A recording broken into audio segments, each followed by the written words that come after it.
What's the deal, YouTube? We're back with the Big Gamer Small Talk podcast. We have a special guest with us today.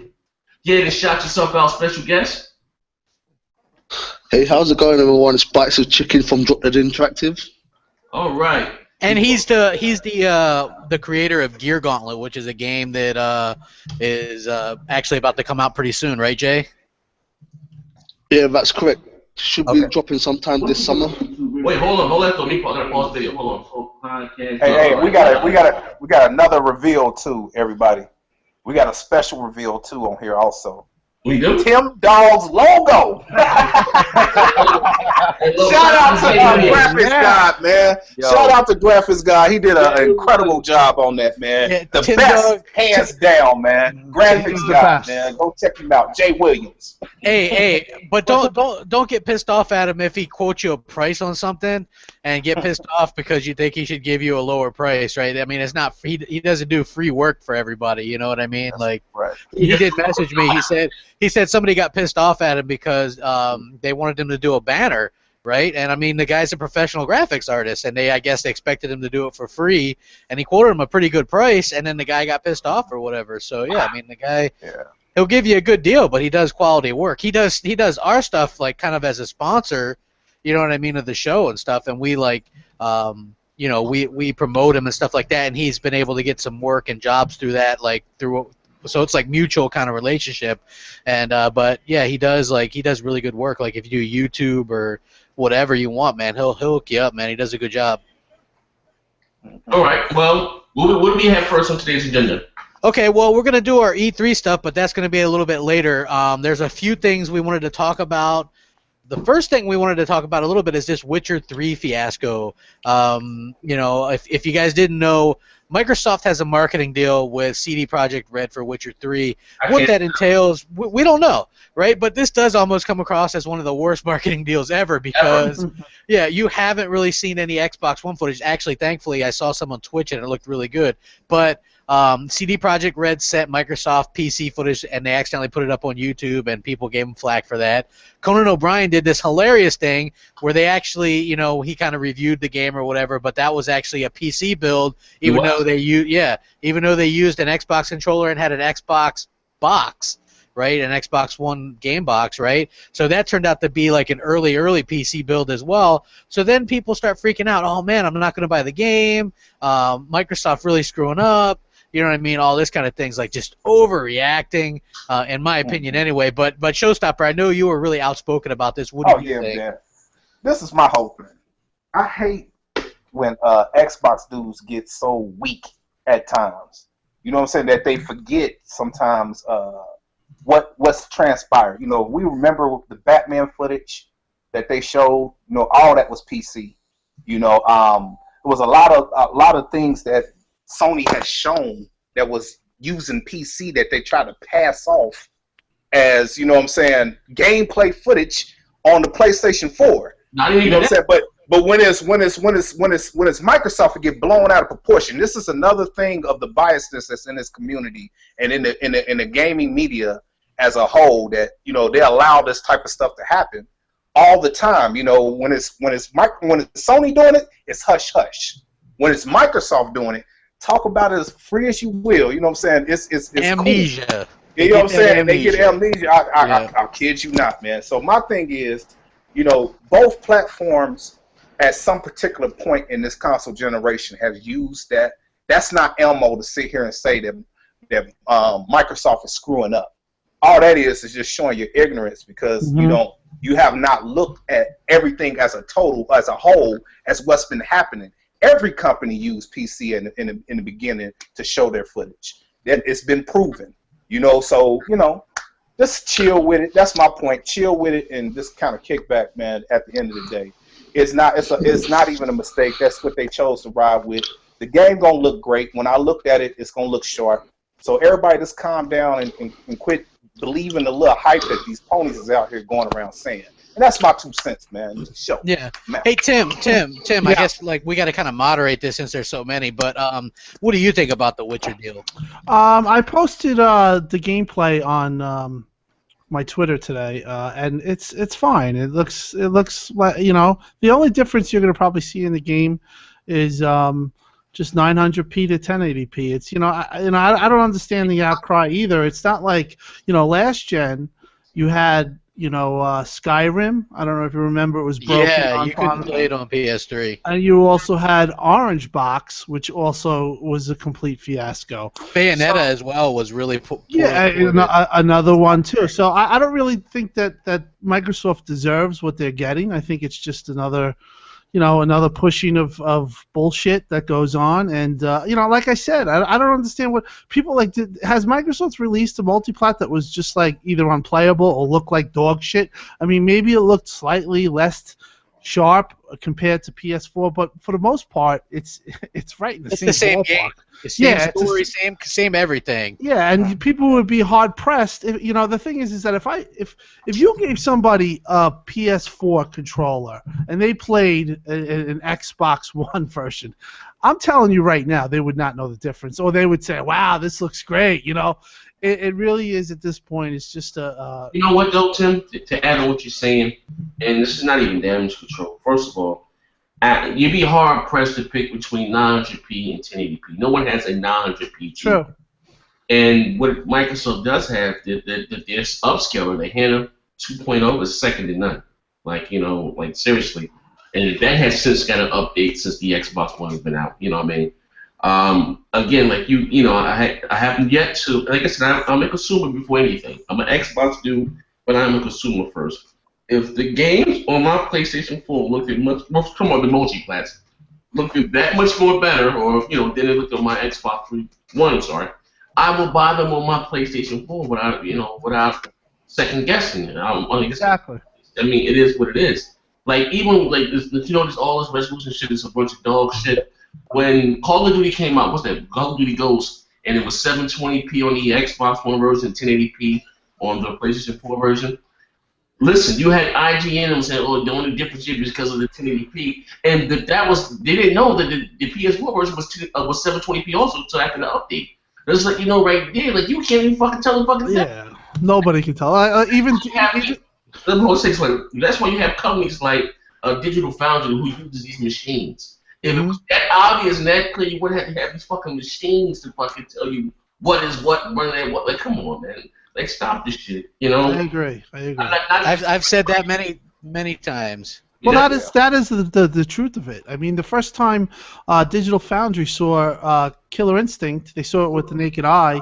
They said it was 1080p. They said, "Oh, it's beautiful, 1080p." Hey, they gave the edge to Battlefield 4 on Xbox One originally as well before before they tested it and everything. They're like, "Oh, it looks better on Xbox One, sharper, and this, and there's more of that, and then what have you." But I wanted to get everybody else's opinion on this. Didn't Project Cars, the Project Cars that just got analyzed by Digital Foundries in the past week, found many issues with PS4, and yet the end verdict was still PS4 was the victor. I mean, it's very, very clear to me at this point, and all due respect, because me and Jay, Bite the Chicken, have made outstanding friendship the past week. I've earned a lot of respect from him and vice versa. We've gone back and forth. But in all honesty, there seems to be, this is me personally talking, this is just an opinion. There's something going on. I've been saying this for months now, if not years. There's a bias going on, and I don't know where to figure it out. You can't just easily sit here and say something like Sony's cutting a check. We know they're not cutting a check. But there's something going on because now you've got a company, quote-unquote, Digital Foundries, that's going out, doing their homework, figuring out what is wrong with these games, and they're showing the flaws on the PS4, and then at the end they're like, but everybody, we still recommend this system because it's 1080p. And, I mean, look, I mean, you guys are everyone's pointing the finger at me and saying I'm a fanboy, this and that, and bullshit. And it's listen, this is not about me not purchasing a game because it's 900p. I'm with you, Tim. Everything you said is gospel. I'm right there behind you in line. I talked Jay into buying Witcher 3 on Xbox. I'm buying it for Xbox. There's no doubt about it. But my point is that there's a laziness going on, and you see that guy, whatever his name is, Bacon for Life or whatever his name is, one of the lead devs, he came out and he's showing his love and admiration for PlayStation 4 and the Sony brand. And to be honest with you, that's just a crock of shit. It's not fair. You don't see that in other business. You don't see that in other industry. You know, and we're getting the slight end of the stick here. And listen, we're going to get into it later. I'm not going to discuss it now. I'll bring it up later. But Microsoft's going to come out guns blazing. They're going to show tremendous amount of exclusives and hard work they put into first-party games. And we're still going to lose E3 because every media outlet is against us. And it's just, it's at this point here, all we can hope for is a fantastic effort by Microsoft to give us, the Xbox gamers, something to enjoy. Because as far as I'm concerned, the media and the developers out there right now, the mass media developers, not Jay. You gotta fix your mic, bro. Oh, is it me? Yeah, you are. It's reverberating through next gen. I think it's next gen. Wait, hold on. Let me Put your headset on, bro. wait, hold on. Let me turn it down. All right. Speak. No, you might not have to do shit. Talk again. All right, so There we I go. still hear a little bit, but I'm good.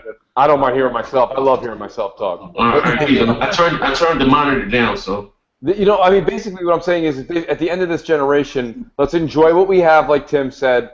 Let's enjoy 900p for what it is. It doesn't affect me. It doesn't affect me when I'm playing. When I'm playing the game and I get immersed in the story, it doesn't matter. But it's just all these things you've seen over the past 2 weeks with CD Projekt Red are proof.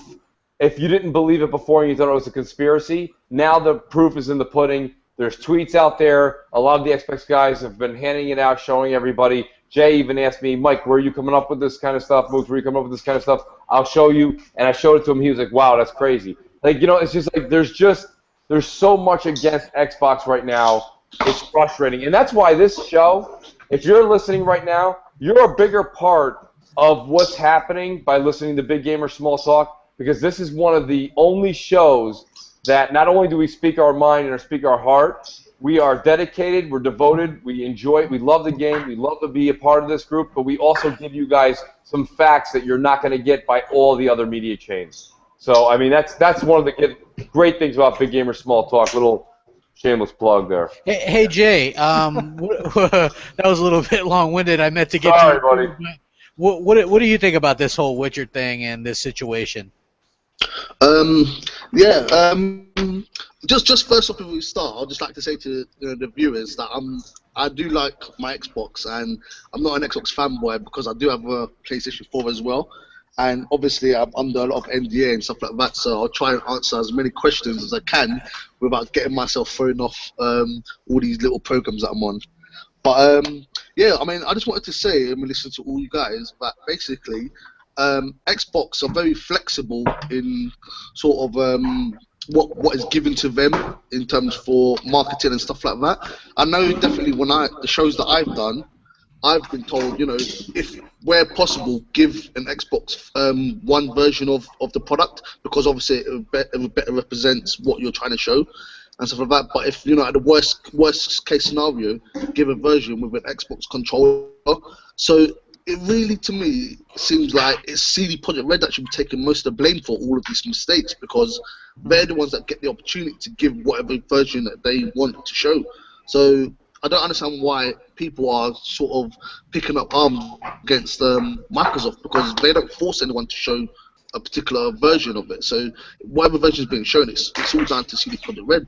So I just thought I'd, you know, give my sort of little insight that I know. So basically, you're a developer, and you're saying that Microsoft gives you, they don't give you any kind of parameters. You can show whatever footage from whatever platform the game is on. I mean, obviously, it's all in the interest of a developer. You know, if I'm going to a show and I bring just one level, for example, then people might say, okay, well, what's his game about? Is it just one level?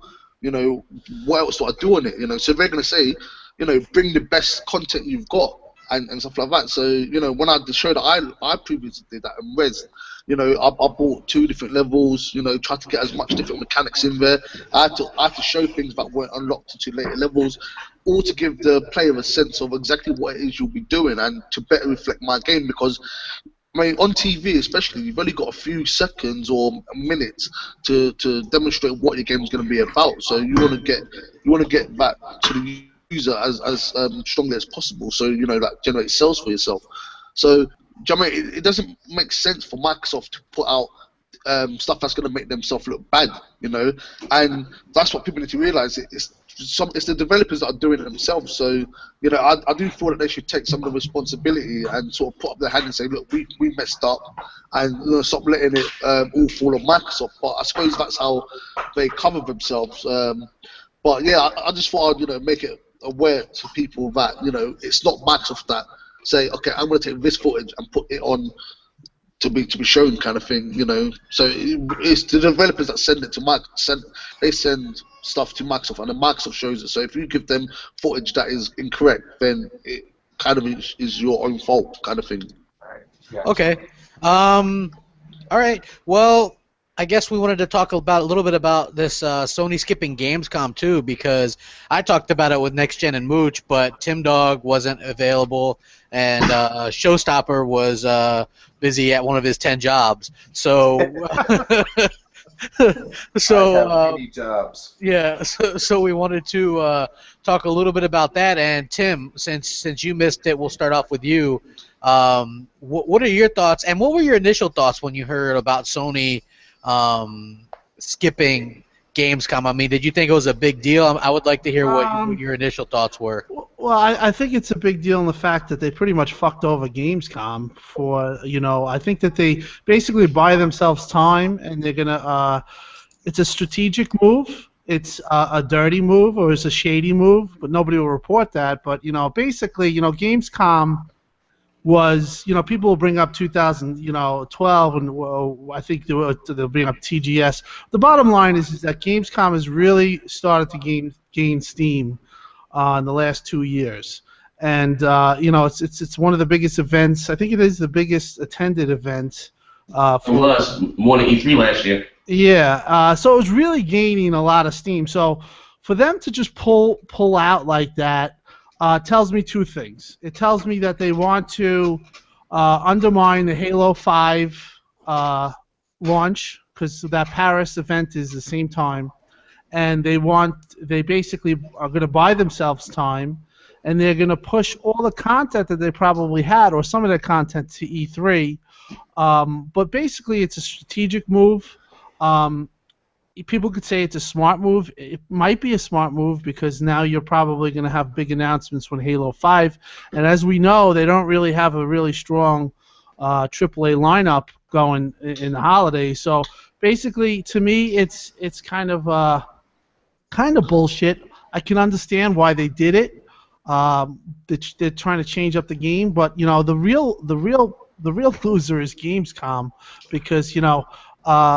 They got fucked over as an event. Yeah. What I want Microsoft to do, and I've talked to Aaron, and I've made it clear, I think that they should. I think Worrywart, we were all joking around. They should have some type of event to combat that, whether it's a boat. Remember? In the I remember that that picture was going around with the big Xbox, and it says Xbox loves you or something like that. Right. Well, that to me, it doesn't have to be a big money event, but I do think what Sony's doing here is a little, it's a little shady. It's a strategic move because of their lack of content, and they're afraid of Halo 5, because Halo 5 really could. It really could gobble up a lot of consoles. A lot of people will see what's going on in Halo 5, and it's the biggest exclusive of the year. Pretty much, it's pretty much. I mean, there's no Zelda, no Uncharted. There's no other exclusive. The biggest exclusive, period. Crap. Yeah, it's huge. It's huge. So that's my thoughts on it. I see what they're doing. They're going to probably make their E3 a little stronger than it was, and they're going to buy themselves time. So you know. They're going to buy this with time to get more deals. They're going to have a couple announcements, maybe a price drop, I don't know, during at Halo 5 launch to combat it. But my take is that Microsoft should use this as and be aggressive, as you know, they really, it's going to be a tough time for Sony fans when we have Gamescom and we're going to have announcements, and I'm sure the you know. The typical, the guys will be trying to downplay this, but this is a real chance for Microsoft to make some way right now and get a little good publicity. I'm surprised that nobody really brought it up. I mean, but I feel bad for the event of Gamescom, because I really felt like it was Europe's E3, and basically now it's just, it's kind of treated as bullshit. You can't compare this to TGS, Microsoft not going, because bottom line, Microsoft's not invested. Nobody wants to buy consoles in Japan, Xbox. They haven't in any of the previous generations. But Europe is they supported Sony very much. They have. I mean, they just announced 2 million sales in the UK alone. And in my opinion, a lot of Sony fans were like, wait till you hear what they're going to announce at E3 and Gamescom. They're going to announce things that are going to come out this year. And I was like, well, I don't know if that makes sense to announce a AAA game at E3 or Gamescom and then have it come out just a couple months later. And now with no Gamescom and this Paris Games Week thing that's October 27th, which is essentially at the end of the year, you're not going to have anything announced there that's going to come out this year. No way. And the other thing that annoys me about this, people people defend it and they looked up this like Jabari, right? They look up this Paris Games Week and they're like, look how many people attended. I'm like, you know what? If you never heard of this this event and you're hyping it up now just because Sony are the ones that are going there, then you're a sheep because you didn't care about it last year and it was there last year. You only care about it this year because Sony's there. You know what I'm saying? Like I didn't understand that aspect of it. Like why defend that when when you know damn well that's not a big event or an event that's looked at as influential as Gamescom. You know what I mean? Yes. And Showstopper, you weren't here either. So what's your take on this whole situation? Because I know you had a interesting perspective. Well, my take is I just feel bad for the hardcore gamers over there in Europe. That it's expected to get announcements like they were used to getting for the past few years, however how long Gamescom been there. I think that's kind of like with Sony backing out. It's kind of like letting them down, their fans that were looking forward to seeing them announce some things on stage, even though you want to do something intimate and a little more quiet setting and announce your games that way. But you got to look at the people that come and watch you and is excited about the things that you want to announce and the energy around it. So I think it's a big door open for Microsoft to make way, over that way with the door that's open with them backing out. So Microsoft can come in there. If they come with some really nice announcements and some reveals, can really make way with the people that's over there. That's how I'm looking at it from that standpoint. Okay. Jay, what do you think? I mean, you're a developer. When a big company that has a foothold like Sony has right now with the PS4, what are your thoughts of them skipping an event like Gamescom? I was actually quite shocked, to be honest. The way that they've sort of been making out like that they've got a load of games coming, you would have thought it would have been a big opportunity for them to sort of, go from E3 straight to Gamescom, because we know it's the scheduling's a bit closer this year, so it would have been a way to sort of went back to back and just have bomb off the bomb kind of thing, which I think is what Microsoft's that's what strategy they're going to use. So I mean, I think Sony they still need to kind of try and not so much think that they've got it in the bag where they can just. I keep on echoing. Is it sounding alright to you guys? Yeah, you sound good. It echoes through Next Gen's getup. I'm not sure what his. Okay. Yeah, I'm in a homeless shelter right now with my laptop on my lap. But yeah, as I'm saying, yeah, I just feel like sometimes it seems like they're going a bit of a cocky route where, because everyone's saying that they've won the generation, that they're just not bringing as many games and they're not doing as many shows. I know you got to be politically correct here. So you think? So you're saying that maybe that Sony is thinking that they had this generation in the bag already. It's not. You don't take it for a lack of content. You just, or you think it's because they're being cocky and they think that they got this generation in the bag. It could be a bit of both. I mean, as I always say to you guys, you know, I like my indie games because I just like games full stop. So when I'm constantly getting all these indie games, to me, it doesn't bother me as much.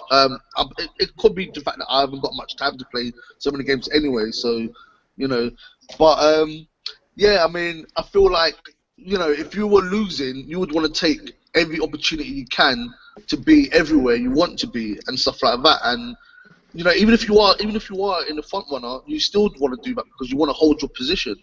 And as you mentioned, we're going to be at this Paris show. I've only heard of it because I got invited to it as I started becoming, you know, more into the games development and stuff like that. But other than that, no one I know has heard of it. And you know, if I didn't got an invite to it, you're from Europe, so yeah, exactly. And if I'd never got invited to it, I would never have heard of it. So to me, it's not as if to say, oh, we're going to be at this Paris show. That's a big deal because you know how many people really know about it. It's the same as we got Eurogamer in Europe, sorry, in UK, and to us that's the biggest event in UK. But that doesn't mean to say that it's anything major to anybody else. Like, we're going to have our first indie mega booth and stuff like that. But how many people from the United States are going to come all the way down for Eurogamer? It just doesn't happen. You know, not really. But I don't know. I just feel like, you know, yeah, it could be to do with, you know, maybe they don't have much content that they wanted to just get it all out in E3, get some space to get more content and then do it at the Paris stuff. I don't know, but you know, like I said, because I'm working quite closely with Xbox, so I know that at the moment, you know, they're doing quite a lot of stuff. So, you know, their E3 and their Gamescom should be really exciting. So you know what, Jay, and the rest of you guys here, shout out to Roy just joined the show. I kind of took it as that how, you know, traditionally this generation, what Microsoft has been doing, they show a little bit of what they showed from E3, and they always give us a new exclusive or announce something big. The first Gamescom with the Xbox One they gave was Fable Legends. We didn't see that come from nowhere. They gave us Fable Legends, and in last year's Gamescom, they announced that Tomb Raider. They showed us some Tomb Raider. They announced that was exclusive to the Xbox One. You know, so but like I said, I think the way Sony is, maybe they're going to try to save face a little bit. You know, because I don't think they have anything to show. I think they kind of spent their budget, you know, on third-party deals and all this, you know, marketing stuff instead of, you know, on their own first-party studios. Because Yoshida, they've been saying for a while that, you know, that AAA exclusives are overrated. It's all about, you know, indies or, you know, the multi-plats. They said themselves that they released 10 exclusives. Only 3 of them will make money. You know what I mean? Like, there's no secret, you know, Sony has been struggling financially and they want to turn it around. Like, they took a page out of the Don Matrick playbook, you know. Hey, I know someone who's going to have a different take, the Sony Wii U guy. Oh. Hey, Worry Ward, what do you think about Sony skipping Gamescom and you know, and this whole kind of situation since you were able to join us? Well, there's enough people in here to start a conga line, man. Let's get it going. There it is. Yeah, we got, dude. This is a big show. Wow. Okay, well, the Gamescom thing, it's probably all about content as far as, you know, I could see. It's probably about, you know, if you're constantly hearing exclusive content, new IP, you kind of, you know, cut the Gamescom content out and throw it into E3, and then you have about 4 months before the Paris show, so you have time to, you know, get some stuff together. And then Paris, you know, it's just going to be them on stage there, so you get to control the narrative at Paris. You get to be the only one there, really, that's doing any big show. So that's probably what they're thinking. Yeah. Plus, it's not really a covered media event. Like, it's not a huge event.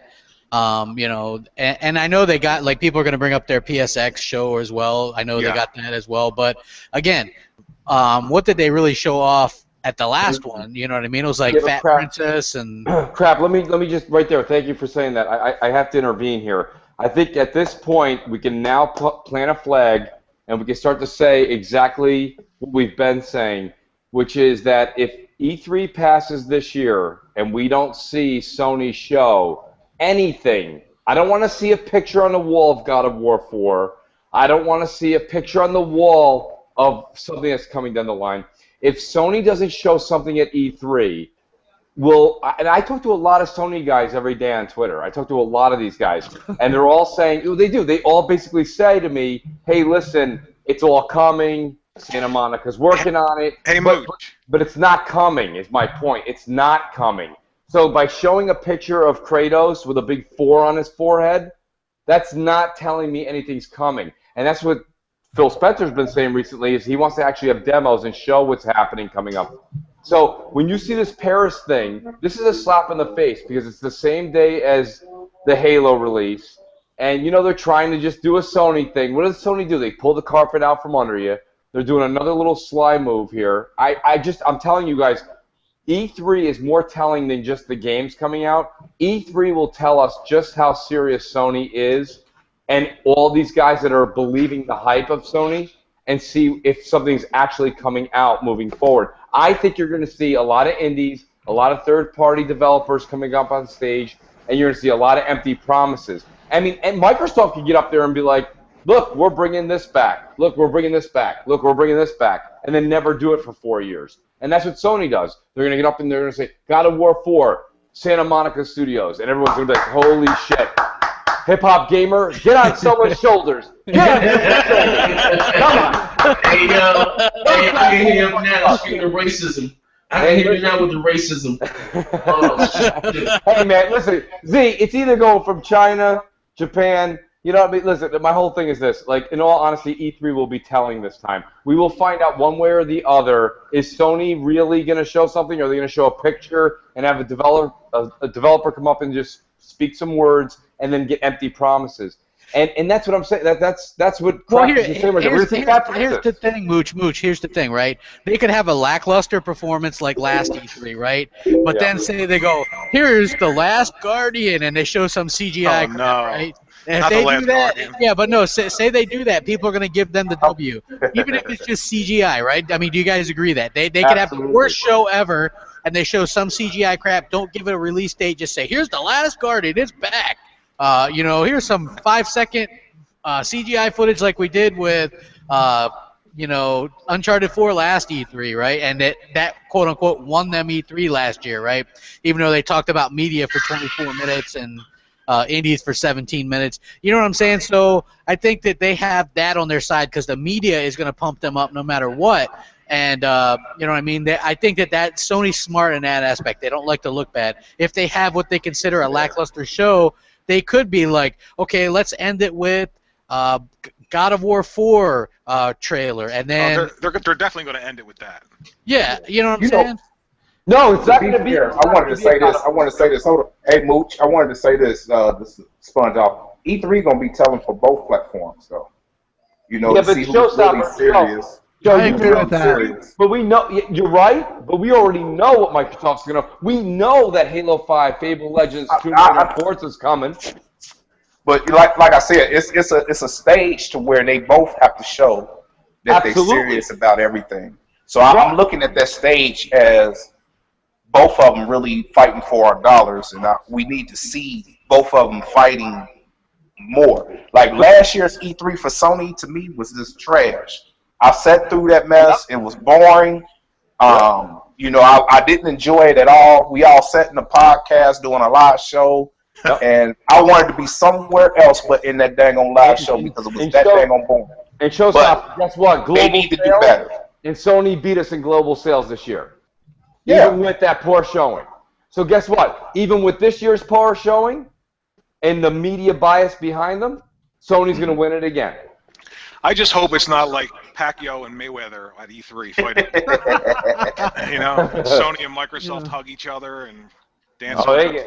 Well, Phil might hug somebody, but yeah. Phil will. Be lovable. Hey, you know what? Yo, listen, to add on to what Joe was saying, it's telling for both companies. Can Sony keep the lead, or will Microsoft be able to catch up? Yeah, that's big. It was this year E3. Can Microsoft catch up? What they got coming on the horizon, or will will Sony be able to maintain that lead they have over the Xbox One? That's why, like I said, this show was really important for both of them. Probably the most important E3 is that's both of these consoles been on the market. You know what I mean? Like that. Sony been touting greatness of weight, and I am a consumer. And the reason why I bought a PlayStation 4 is for the exclusive. To me, Sony does not have not one, to me, must-have exclusive. Not one. You know what I mean? This console's been out 2 years. You know, it's going 2 years. 2013 to 2015. Zaire, this has nothing to do with the predictions we're going to get into. This is just stuff we know. No, I'm just saying. No. I'm just saying. Period. Microsoft has Halo, Fable, Tomb Raider, Forza versus God of War remake, and maybe a Uncharted remake. But listen. You listen, Microsoft. You forget they got Fable, Forza, Gears, Halo, Tomb Raider. I'm missing something else. Something else I'm missing. Scalebound, Crackdown. No, Scalebound. We don't know about those, though, worry. I'm just saying, but heavily rumored NFL 2K16. Right. Battletoads, the new Rare games. We got a game from Rare. We got what else? Something else is coming out. Killer Instinct Season 3. Right. But we don't know about Scalebound. What do we know about Sony? Persona 5. Yeah, but I don't even think they're gonna. I don't even think they're gonna show that at E3. But I don't think that's coming to the States right off bat. Yeah, E3. It's gonna be about a year before it comes here. Yeah. So this how that game goes. That game launched over in Japan first, and then it comes here. The reason why they had the whole region free thing. Region. So you can get it if you want it. I know Crap is going to yell at me again, but I'm going to say the same thing last year. Go ahead, Crap. We're gonna wait and see. We're gonna wait and see. Hey, that's what he said, right? Hey, Warrior was killing me with that, man. I was like, Warrior, bro. He goes, they gotta have something. They gotta have something, right? And I was like, no, you don't understand. Wait and see. They don't have anything. We know that. Why would you? You know what? Why would you bother? I didn't think that Sony was gonna go out there and pull that shit they did last year, because Microsoft left it there for them to take. Because we know about not saying that Microsoft had a bad show. Is that we know about every game before they got shown. We knew about everything. There were no surprises whatsoever. Everything. Hey, last year we was all watching the ship sink. You know what I'm saying? In this daggone podcast together. Warrior was the only one in there like, maybe it's gonna be fireworks at the end. Yeah, that shit was funny. They showed the two white boys about to kill each other. That shit was man, that was funny. We gotta do that again. Kind of guy, man. I'm a glass half full kind of guy. Hey, not only that, then we get done watching the Sony E3 press conference live, and Warrior War's like, man, that was dog shit. That was dog shit. I was disappointed, man. I was so disappointed. That was some dog shit. That was some dog shit. That was funny. Hey, speaking of the generation being over, the former head of EA said, what's his name, Riccatello? Yeah. He basically come out, and you know what? He actually, I don't disagree with what he said. He basically said that Microsoft, they were thinking a little bit too big. He compared it to pool. They tried to make the shot ahead of the shot they were making, and it kind of backfired on them. And I agree with that aspect, but there was one site in particular that was doing a lot of speculation. I think it was that Video Gamer site, because they were speculating, oh well, yeah, he's right. He's right to hate on the Xbox One. It sucks, and it's less than 10 million sold. And even Ubisoft is going cold on the console, and all this kind of stuff. They just injected a bunch of bullshit into it, right? I didn't know that. I didn't know that was, I didn't know there was two parts to that article. The first part where John Riccatello was giving his opinion, I was like you. It's a valid opinion, Yeah, it is. It's an opinion. It's fine. When he said that they were going after Apple and Google and they weren't paying attention to Sony, that was correct. I didn't know about all the other stuff. Yeah, he that was the part that people got pissed off at, in my opinion, was that people were kind of throwing it in there, you know what I'm saying? Oh, well, look, even this says Ubisoft has gone cold. And you know why they say Ubisoft has gone cold? Because they released Far Cry Complete Edition, which is only a European thing, only on PlayStation 4 and PC, no Xbox, right? Which is all the DLC and all that stuff. So people automatically assume, oh, man, Ubisoft must be stop believing in Xbox and all this kind of stuff, you know what I mean? And, it's just a piss poor kind of, you're taking a story and then you're adding opinion to it. You know what I mean? When you see the news, they give you the story, and they're not really supposed to give their 2 cents on it, or you know what I'm saying? It's like, and that's part of the problem with game journalism right now, is where people are giving you the news and then infusing their opinion on it. So yeah. All right. Well, so you guys want to wait? What? Hey, So I missed the John Riccatello thing. I had to DVR something. Game of Thrones. I had to DVR that. let me say this. I won't say that more or less he was right. Or he said Microsoft was kind of over ambitious about the unveiling. And I told you guys before, what's really hurt Microsoft is the whole DRM and this whole 1080p thing. It wasn't the fact that they marketed it as a multi-purpose console. Who doesn't want their console to do everything? You don't get me wrong, that the unveiling, what they showed, that wasn't for that crowd, you understand? Because it was the hardcore gamer that called off work and was there, wanted to see the unveiling, and Microsoft gave that aspect of the unveiling role, you understand? That they didn't have that type of crowd there. They should have split it in half. Of course, touch what the console can do, and people was there to see games, because at Sony's unveiling, they talked about nothing what the console can do, really. They showed you all these great games that were coming to the PlayStation 4. And that's what Microsoft should have done. That was who's there. They didn't care about the TV shit. All that's fine. They wanted to see the games. They didn't want to wait to E3 to get the games. What hurt Microsoft, that guy's wrong with that. It's not the them being over ambitious what the console can do. Is the fact that this DRM thing and the 1080p thing, and that would turn everyone against Microsoft, especially the DRM, that everyone hating Microsoft. That's just what did it. It wasn't, the fact that the console can TV this, they stumbled at the block with that, but it was the DRM, Had they stumbled at the block and still kept the DRM thing from E3, we probably wouldn't be having this conversation. Well, what also happened next gen was we had 3 or 4 months of speculation leading up to that where they didn't refute anything. You had the guy out there saying, deal with it, right? Yeah, that was terrible. Adam Worth, yeah, he's like, deal with it, everything's connected. So you had people like building up this animosity months of they were ready to hate no matter what. Microsoft needed to come out there and go, hey, yeah, we're games, we got these games, we could do TV, we could do this, we can snap, but guess what? You can still trade you can still trade games, you can still get used games, you can still do this. If they would have come out and said that, they would have stood a much better chance. Can I say something? Yeah. Sure. What you were saying about them saying certain things, you really have to know what audience you're talking to. If you look at the Build event that Microsoft just had, they knew exactly who they were talking to, and that show was amazing because they knew who the audience was, and that was the disconnect. I don't think that they really knew what audience that they were talking to at that early reveal, and it was gamers, hardcore gamers, and that's who you got to talk to. I blame Matrick and who the hell's the other guy? Yusuf Mendy. Yeah, the interview that bodied them was the Angry Joe interview with Chipmunk. But no, show the damage was done already though. You think about it, this shit was already done. All this shit, bro, that was just because, bro, trust me, the reason why I know, bro, that's when I started my Microsoft, bro. I did a video that had 5,000 dislikes with 2 likes. Me and one from John Doe. The damage was already done, and that was before the Angry Joe interview, with Aaron Greenberg. Like the shit was already done. It was stewing. It was stewing for a long time. What is the DRM thing that people don't like? Because if you buy a game digitally, there's DRM. If you use like a streaming service, they couldn't trade their games in, that you still can't do it now on either platform.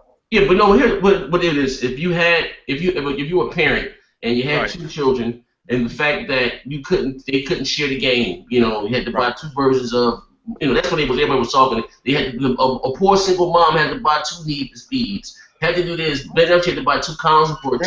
They had family share. What? Yeah, but digitally. But they had family share. No, digitally. But if you bought a physical copy, how it was. This how they do it. Because I was on board with it. And what is this? Microsoft? They didn't explain it properly. They gave people the pros and the cons, you know what I mean? They should have, say, what, DRM, guess what, your games are going to be $10 cheaper.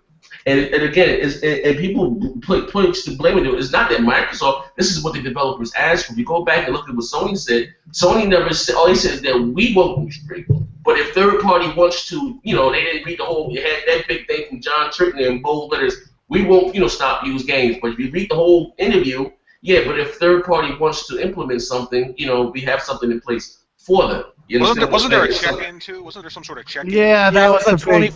That was the thing that killed it for me, right? Like, was the big check-in. I don't care if like what they should have done was this. Check-in. Yeah. What they should have done is this: whenever you put in a new game, you had to go online for it to verify, and then you didn't have to do it anymore because every time you get a new game, and most people are going to be online anyway, like 95% of people. So it wouldn't have been a big issue for those. You know what I'm saying? The family sharing crap was such a big thing, and it was such an amazing gift that people didn't realize we were going to get. To let 10 people use your game at any time when you could still play your game, that was the reason that they had to ensure themselves the 24-hour check-in. No. Hey, check it out. Let me correct you on this. It wasn't that. It was the fact that because all you had to do was put the game in once, and once it installed, that was it. You didn't have to put the game. Xbox, go to Battlefield. You remember that at the unveiling at E3? Not unveiling, at E3? It was so slick. The woman was playing Killer Instinct. So you know what? At 7 o'clock, I want to play Battlefield 3, 4, whatever, with my crew. So she set up a match in Battlefield. And when her friends got the invite, when they joined this session, she went from Killer Instinct straight to Battlefield. No lag, no load time. Right. Is that what is that? You could have traded that game in. You understand what I'm saying? Yeah. Clean. But what I'm saying is that's why the check-in came in play. I agree with you, but the reason the 24-hour thing was in place was it gave Microsoft that belt and suspenders feeling of like just certification that you were literally the person with the license. Look at it like this. Did that. No, it was part of that. Yes. Look at it like this. Look at it like this, right? Now, say if you took that game to this is how it worked. That they had something in place that check it out because I did a video on this shit. You go to the store, you buy Battlefield 5, right? You go home, you install it, never have to put a game. So you know what? I don't want to play, and you unplug from the internet, right? I don't want to play this game anymore. I play offline. You took the game into GameStop, what they did, looked onto your profile, took the game back from you digitally. You know what I mean? That's when the check-in came into place because you couldn't, prime example, when you say you were Destiny debacle, all people got banned. The Destiny was buggy. They called Microsoft, and they took Microsoft refunded the money, and they were supposed to delete the game. And what did they do? They kept playing the game. That's why they got banned. That's why the 24 IP check-in, because I spoke to someone at Microsoft. I did a video on this shit. It was to ensure that if you did, because it's not that you couldn't trade in your game. Once you traded in that game, that you're no longer still playing that game. That's what it was explained to me via Microsoft rep. You know what I mean? Because all you had to do was put the game in one time. That's the other end of it, Z. So yeah, agreed. But that's what I'm saying too. I'm saying it from the other end. You're saying it from when you then release the game. That's what Microsoft rep. Okay, that's fine. That's my point. The guy didn't understand it either. Like, why do we have to check in? And he said because you think about it, all you have to do is put the game in one time, right? That's it. Put the game in one time. It's there on your profile. You can go wherever, and you go anywhere. But now that we're 16 months, 18 months into the next gen, isn't it comical now where we're like, well, when I'm just offline and I'm just unplugged from the internet, you're never unplugged from the internet. Oh, you're not. Who the fuck is saying that? And the people that are complaining. Hey, Jay, as a developer, do you want to chime in with all this DRM stuff? Yeah, I mean, I'll probably say agree with what Moot said, and it was bad communication on Microsoft's part. I mean, there's no way around what they did. What they said was just it was very bad. I mean, personally, as a person that's really in touch with technology, I didn't see it as a problem, and I think this is why Microsoft dropped the ball, because they were acting like they was talking to guys like myself, where they know that I'm always online. Yeah. They know that we're forward, innovative, looking for a new piece of technology and stuff like that. So they probably had this idea and within themselves, got really excited about it. But then they didn't ask the guy down the road that didn't care about technology, that didn't care about being online and stuff like that. And if they'd asked that person would have told them, "This is the dumbest idea ever. Maybe you should rethink this." But you know what I mean? To myself, I mean, I when I heard the show, I was on Skype and things like that to my friends, like, oh my god, this is amazing. Yes, my brother, who hardly ever buys games because he's not as as good a position in work as me, I can now buy the games and let him play it. This is going to be amazing. Just get him the Xbox and then I can share my games with him and stuff like that. So that whole family share thing was amazing to me, and checking in, I was like, for myself, I wouldn't have ever noticed it because, do you know what I mean? My console is always on. Be it PlayStation, be it Xbox, be it my PC, it's usually always on. So to me, it was just no problem. I've got 150 megabit broadband here, you know. So for me, it was no problem with downloading these games and stuff like that. Mm-hmm. But like as I was saying, so saying it to someone like myself, it was like a great thing. Saying it to the average Joe that, you know, isn't into technology and stuff like that, it was just a big mistake. And that whole Adam Orr thing, I understand the whole just deal with it. It was, again, bad thing to say to the average person. Figure though, somebody just stuck a camera in his face. He was someone behind the scene. Let me ask you a question. Being that you are a developer, how do you feel about this, right? Now, just say, take your game, go on. Say if that was a retail title, right? A $60 game retail title, right? Yeah. Okay, check this out. Now, how do you feel as a developer? Now, how do you feel about this now? Now, you got a store like GameStop. I don't know what you have to put with the GameStop in the UK, but whatever else. And, you know, what they do. Now, so you have your game on the market. So you're right now, you got Drop Dead Interactive competing against Activision, competing against EA. You're lobbying for our $60, right? And you have the same store that's selling your merchandise for $60, are also selling your same copy of your game for $50, and you're not going to get any of those proceeds, and you're a small company. How do you feel about that? I mean, I've seen times, you know, and I hate what these GameStops and the equivalent to us would be Game, and I hate what they do. That's why all my games are digital. I said from, you know, when these new consoles came out, I said I would never buy a retail copy game because I think it's disgusting that you know, I can go in a shop, buy it for equivalent $60, go there to return it, they give me like $30, and then they sell it for $55 or something stupid like that. That to me is just sickening, and I'm done. I've seen it. You know, there was a point where I wanted to get rid of all my discs because my kids started shoving loads of discs into the tray. I got something. I sold maybe about 30 games or something like that, and I got like maybe just over £100, which I'll say is maybe $160 or something like that. And I just felt like, wow, this is like probably thousands of pounds or something like that. You know, in terms of games over the years and things like that. But to them, it was just like I was just trading in the disc just to be recycled or something. You know, so. But for myself, I've never liked GameStop's practice, and you know, so that's why when Microsoft said about the whole being able to resell your license for your game, to me, I was on board with it because it made sense. You know, as a developer, right? That makes a lot of sense. I'm saying as a developer because these are the kind of things that we do in like because in my day job that I have, I'm a software developer and. You know, we pay for licenses for software, so you know, be it Visual Studios, which is what most people use to make games and stuff like that.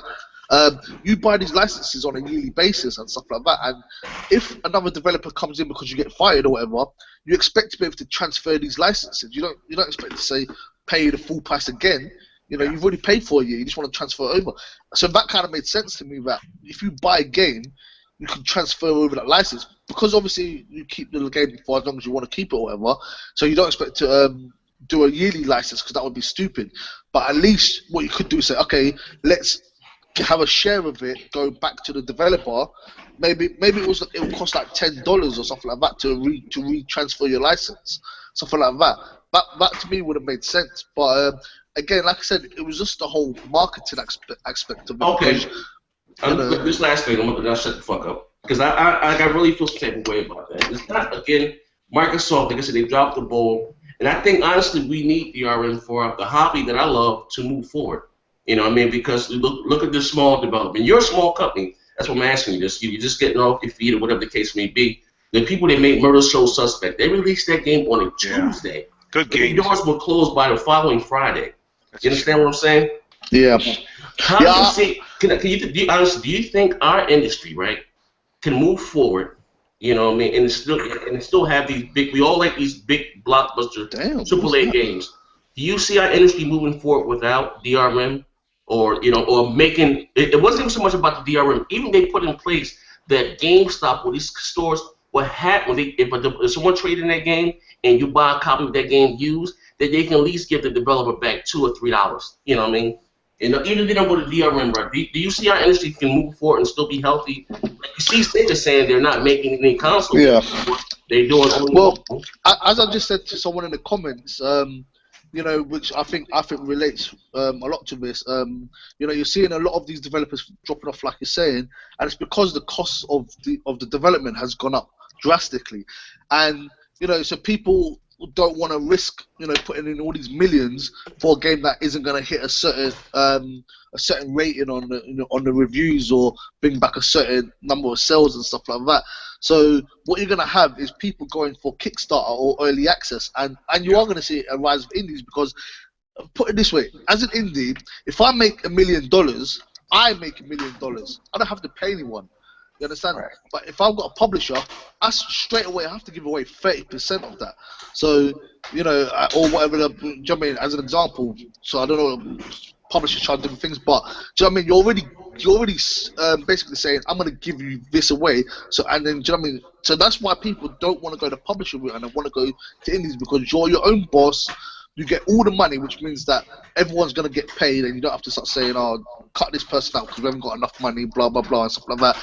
And then, if you're also adding in the fact that, you know, you ain't going to get that money back because someone's going to sell a second-hand copy of your game, then yeah, that's potentially halving your user base, you know, or your potential sales. So it is becoming a cutthroat sort of industry to get into, and you know, getting that money back for your development isn't always guaranteed. So, yeah, I just think it. You know, you are gonna. Well, we've already seen it. So many what we call AA developers have just gone missing from you know from the scene. Yeah, there's no more AA developers. Hey, Thank you for your input, bro. Yeah, jump in, Worry. Can I get 1 minute, just 1 minute on that? Nah, fuck that, man. Nah, man, we don't know about you, bro. Let's play the game, bro. If you're whatever you're playing on, you need to remember, if you're listening, the only people really responsible for giving you the enjoyment that you have are developers. Okay, so if you're gonna take the money, you're gonna bite the hand that feeds you. That's not a good thing. Now, I hear all the time from people, "Well, I'm a collector. You sort of just dismiss the fact that you're not buying digitally because you're a collector. Well, that's fine, but you need to acknowledge that you're supporting this system that's putting these small teams out of business, and a lot of these great ideas are coming from these smaller teams. Well put. So, well, let me ask you the same. So I can ask you the same question. Do you see our industry being able to grow? I mean, how would you like? And listen, and Sega's not a small company. This is a big time deal. They're saying they're getting out of the console. That doesn't scare you, bro? Like, that's scary as hell. Yeah, I don't. I think, you know, like what he was saying at the end about Kickstarters and the rise of Kickstarters. I'm seeing a whole lot more Kickstarters now because of this. That game Yooka-Laylee, the platformer, it met its Kickstarter goal in 24 hours. So Yeah. Oh, that thing's at millions now. yeah, You look at a game like Microsoft did with Ori. right. That just made a lot of money for them. You know, they made their money back in pretty much like 1 day. I think because some of those indies, or I'm not really sure Ori's considered an indie since Microsoft paid for it and all that, but I think that those are kind of taking the AA platforms. Jay, wouldn't you kind of agree? Yeah, I would agree, because obviously the definition of indie is supposed to be that you don't have a publisher, whereas Ori had a publisher. And we obviously know that with Microsoft, they did put a lot of marketing behind it. You know, it's got their label on it, so they're obviously going to make sure people see it. And it did make a lot of money for Microsoft and for the developers, so that they know that they can go on to do other things for themselves. So they probably are going to become you know, a AA developer and stuff like that. But yeah, you know, you ain't gonna find, you know, your average indie being able to do those kind of numbers and stuff like that. And I think I had a conversation with Mooch the other day, and I was saying to him, you know, with, you know, going back to this Project Yooka-Laylee and Banjo-Kazooie, I was asking him, you know, which one would you back now that you know that one has been made by the X-Rare developers, you know, the ones that everyone kept saying, yeah, bring back Banjo, but now they're making their own game, or, you know, the new Rare developers, which are now going to be supposedly bringing out a Banjo-Kazooie. you know, which one do you go for? Do you go for the Kickstarter one, which has the originals and everyone, it's been backed, so you know that they've got the money and the finance to do exactly what they want to do, or do you go for the one that's still going to be getting controlled by a publisher and being told what to do and, you know, going to have a set budget and blah blah blah, you know? And these are the kind of things people need to start thinking about now, because, you know, if Project Ukulele becomes really good and it's better than Banjo-Kazooie, it's going to be almost like, why should we even bother go for these publishers? We might as well just do it on Kickstarter and get the money up front, so we know that the development costs are paid, and then we can go off and do whatever we want. So I think this title is definitely going to... Hey, next gen, mute your mic. Mute your mic, next gen. Fuck yeah! Mute it. You do this all the time, man, every week. That dang on mic. Well, I thought I was witnessing the murder. Sounds like something's going on. No, that was my phone. My phone fell. It fell down the stairs? Yeah, on the table. I had Got a midget underneath there again, that shit fell and knocked off the tablet. The tablet knocked off the games. The games knocked off a statue. It was like a fucking domino effect back here just now. I think I would support both. I would support both Project Ukulele and the new Banjo, because I think that's a genre that needs to come back. Platformers need to come back. back. Platformers, I really miss those. I've gotten really bad at them because there's been so few. So, Yeah, but the thing to see here though, that is, if Project Ukulele does really well, other developers are going to say, okay, let's win our 30%, 20% back. Let's not bother go to publishers. They did it. You know, all they did was slap on the fact that they were ex-Rare developers, and they got their target within 40 minutes. Yeah. Let's go this same route as well. Or they're going to go to early access on Steam and say, okay, let's get that early access money. I mean, what's it called? I don't know if you heard of a company called Vlambeer. Yeah. They made they're making nuclear phones. I believe they just said that they've made $1 million or something like that in sales, and this is just on early access. They haven't even released the game yet, so you're gonna just getting people that say, okay, I want to get $1 million. Let me make a nice little game, put it on early access, get that money, and then when I reach that $1 million on PC sales on Steam, then I would do a port over to to consoles and stuff like that, and that's just going to be what the cycle's going to be. Early access, Steam, then console release and stuff like that. And if you notice, that's what a lot of PlayStation games are doing, because a lot of PlayStation indies are basically ports of what's been on PC. Yeah. People are going to just start doing it from early access. Jay, I have a question for you, Jay. Hold on. Let me ask this question. I had a question. The direction that Microsoft is going with the cross-platform gaming and the things that they are trying to introduce console gamers to, as well as PC gamers to try to bridge that gap. Do you see them going in the direction of just being one particular platform, where it's just Microsoft instead of being into like the consoles like they've been recently? You see them going just to where it's just Microsoft? I mean, I don't want to presume to say what it's just a speculation. I'm not sitting here saying. Well, can you answer a question like that? I know exactly what you're saying though, and if I'm honest, I would say I would prefer to see it as a one platform thing where it's just Microsoft. Right. And that might be because I'm coming at an angle from as a developer. But in terms of a consumer, because I do love my games, and do you know what I mean? To me, it makes sense that if they've got this one thing that they're able to fund, so they're getting the budget from the PC, they're getting a budget from the Xbox, so that they can just make these experiences.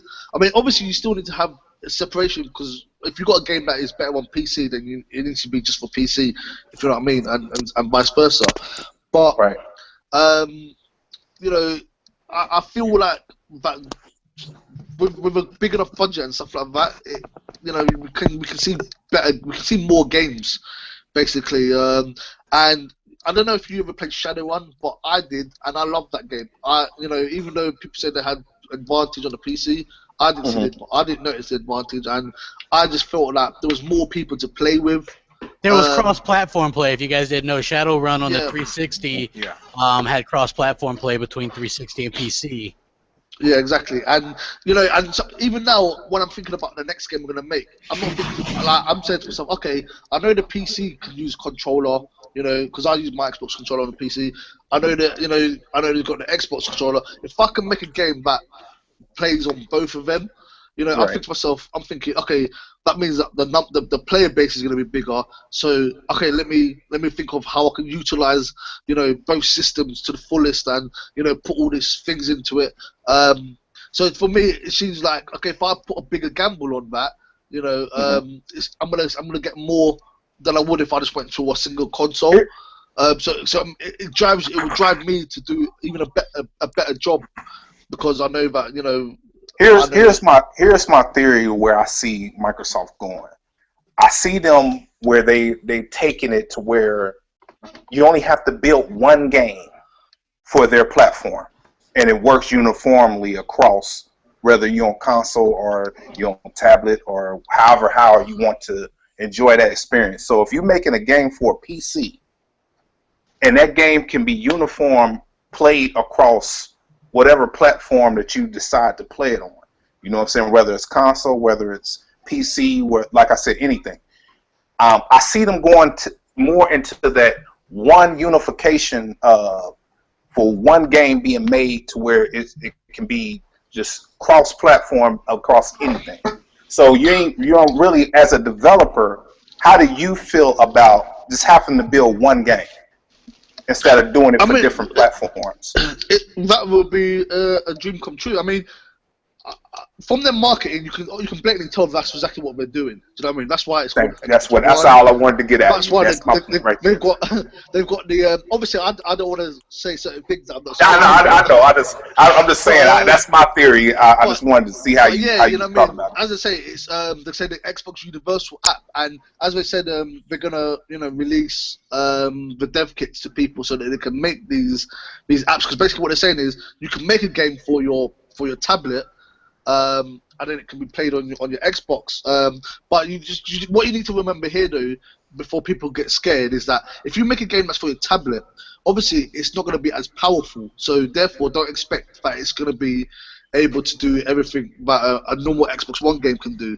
So Xbox aren't downgrading or anything like that. Depending on what the game is going to determine what devices it can be on. So you can't put a Windows Phone game.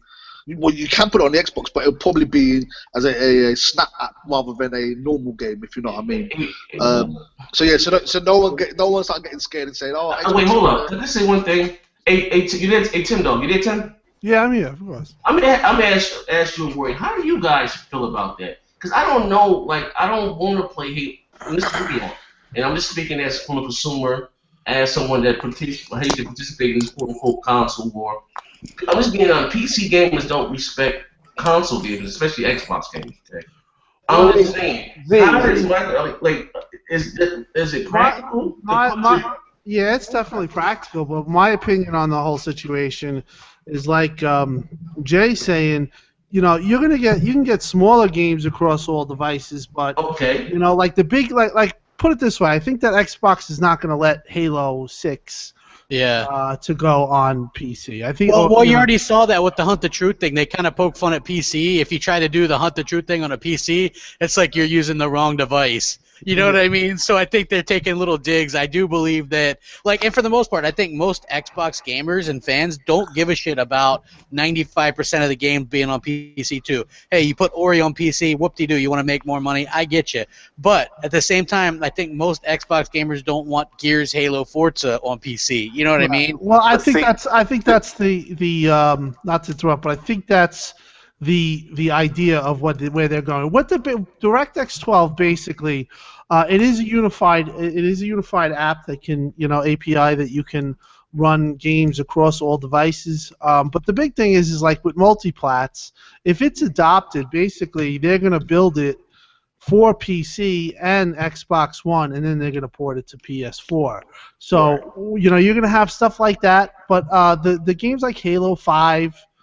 Gears 4, they're not coming, in my opinion, to PC. Yeah. You might get Fable Legends, those like the lower mid-tier games. Fable has been on PC before, though. That has a history on PC. Yeah, but here's my theory though with what they doing. They cutting costs.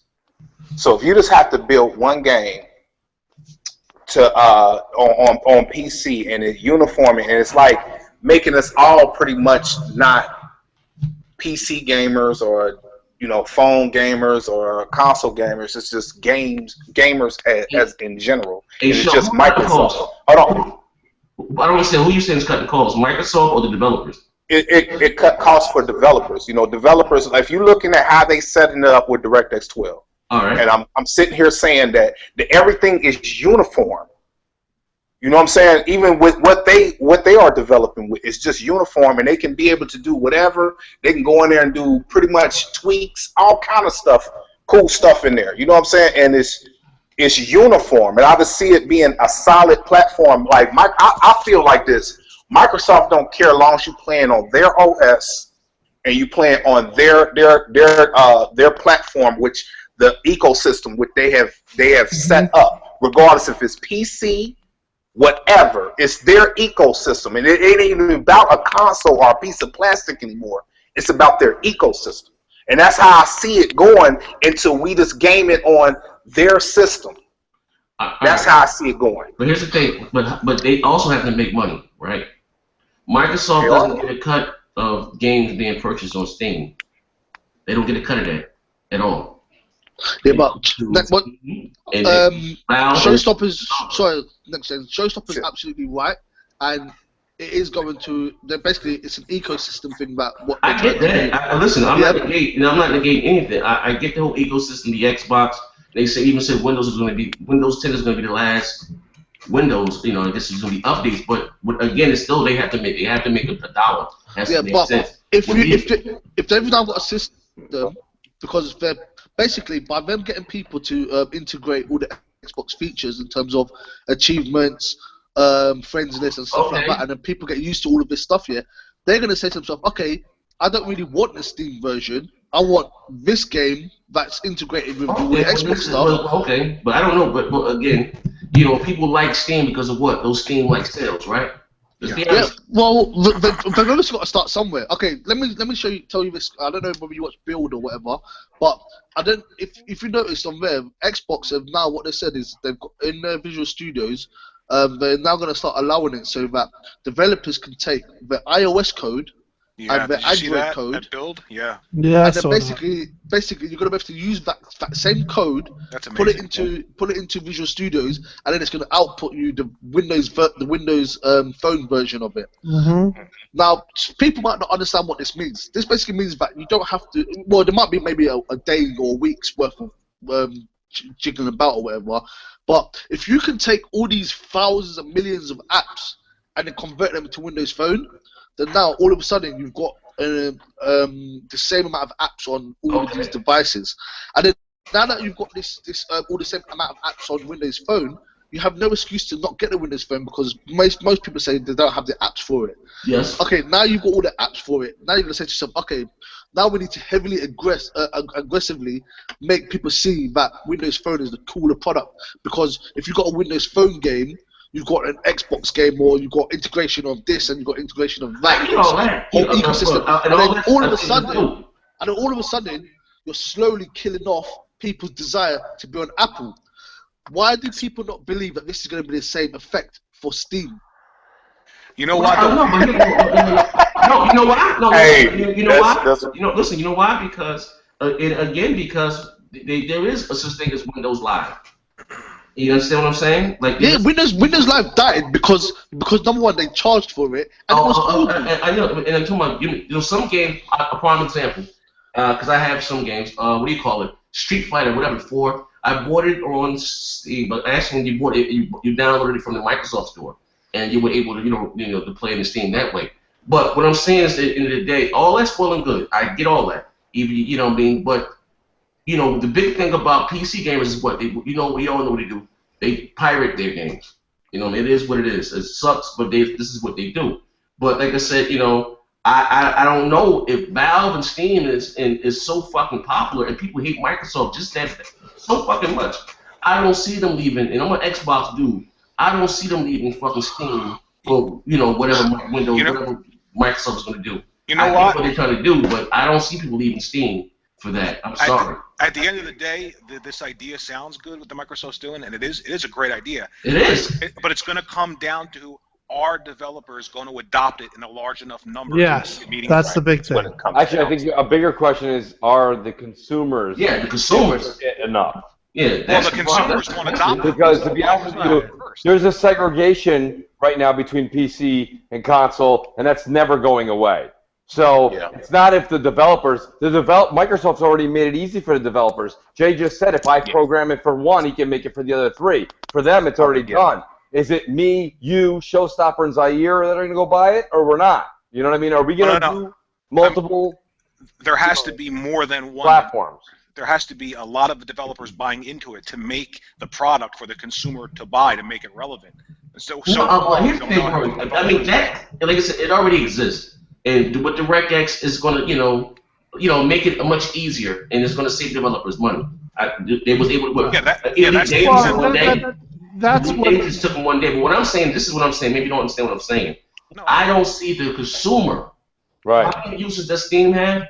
80 million or whatever the fuck. Yeah. You know what I mean? There's a reason why people prefer Steam over Origin, over EA shit. You understand what I'm saying? There's a reason why people prefer Steam over Uplay. You understand what I'm saying? I don't see them, and don't get me wrong, Windows 10, all this shit may be cool, all that in the bells and whistles. You know what I mean? I don't see them, Valve, they might, he said, Steam is the kingpin, and, as great as, and it might be better in many aspects. It may be better. Even when they took away the price of Windows Live, and you can buy the games in both the Microsoft store or the Steam, people still bought the goddamn games out of the Steam store. You know what I mean? Like I said, Stevie had those price cuts. They're aggressive with that. The Steam sales, the summer sales, and yada yada yada. And like I said, if people big disdain for Microsoft is why do we have to pay for this product here? And we can do voice chat, we can do messages, we can do all that shit for free on fucking Steam, and you're charging the average consumer, the average Joe Blow, $50 a year. We can Plus, do you might not be able to bootleg. You might not be able to bootleg as well on Windows 10 as you can on Steam. Yeah. You know what I mean? Well, I'm just talking about what we do, like the voice messaging, the voice texts, and just to interact with your friends. Steam makes all that shit for free. Just make an account, it costs you nothing. You can do whatever, yada yada yada yada. You know what I mean? You get a but they're not. Listen, I want to chime in on this. Even with the voice chat, all that little stuff, everything will cease to exist. You know what I'm saying? It will be on one ecosystem. That's basically what I'm sitting here saying. The stuff that we're paying for now, we might not be paying for in the future. You know what I'm saying? The stuff that see how it breaks. But yeah, I agree. I understand what you're saying. You see what I'm saying? So what I'm saying is that I see them going towards where it's just Microsoft. And if you look at it, Windows, period, is on every dang on PC. I don't care. You can't get around it. You know what I'm saying? So at the end of the day, they're going to have to adopt some form of Microsoft ecosystem to be able to play their games on. So why wouldn't developers cut a deal, whether it's $5 off the game or $6 off the game? They sell it, you know what I'm saying, on the one ecosystem, and they selling their games. I don't think just because it's on Steam, you know what I'm saying, that it can't be on Microsoft Store also. Oh, you know what I'm saying? So no, I'm not saying no. Developers want their product sold in many stores. Isn't that? I'm not saying that. What I'm saying is the mass market. You need right. those gaming rate. But what I'm saying to you, next gen, things are changing. We no longer is going into a store-bought era anymore. We are digital now. Okay. You know what I'm saying? So basically, what I'm saying, they are trying to usher us into a new era of gaming and a new way of trying to receive our games and how that all transpired. I think they are a lot of steps ahead of us. We just ain't caught up with them yet. You know what I'm saying? But they trying to slowly grind us into it to get us into it to see the need. Okay. Let me say this last thing, and maybe I can understand you better what you're trying to say. You saying when they get the developers on board, all that's well and good. So you mean the developers probably already on board. Okay, you know what I'm saying? If I'm building a game, listen. I want it on that platform. Listen. Okay. So you say developers are already on board. All that's well and good. We all know that 99.9% of all games are made on Windows. We get that. I understand that. But their developers are not going to stop putting their games inside the Steam store.